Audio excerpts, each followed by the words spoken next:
go through the teams right now. Who can trade for Harden?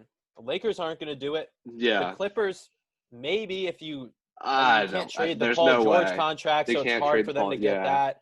They don't The have Nuggets the have been a team that a lot of people have talked about, but I think the if they're Nuggets giving are up, likely. so here's the thing with the Nuggets. If they're giving up Harris, Will Barton, and MPJ, so MPJ to do it, and then either Harris, Barton, maybe Millsap to make the contracts work, then that team is thin, is bone thin after that. Then you're looking at I don't even think Monte they need Morris, to do that. Michael Green, and Hartstein as like the other players on the roster. So I don't think that's like a great – and plus you would have – your three best players are all below average defenders. And Yeah, like, but you it's want not like Harden taking the ball from Jokic and Murray? I don't think so.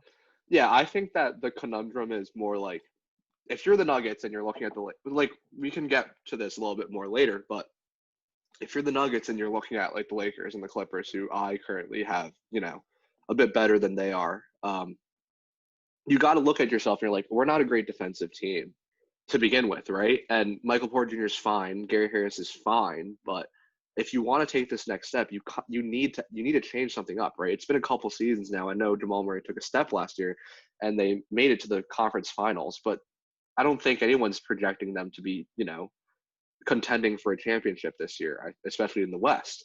So I think and especially since I don't even think you need to give up that much to get Harden. If the Sixers aren't putting Ben Simmons on the table, which Daryl Morey did say, I think a couple weeks ago, like, we don't know if we can trust him or whatever.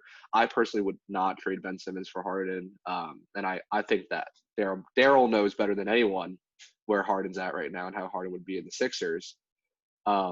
If you're not really bidding against Ben Simmons, then you're kind of just bidding against what the Nets are giving up. Like we said, there's not a lot of trade partners out there. And if Harden's going to keep, screwing things up and making it really hard for you to exist as a Rockets franchise, you might look at Michael Porter Jr. and just Will Barton and like 3 first-round picks and be like, you know what? That might be the best offer we can get right now, and we kind of need to do this deal.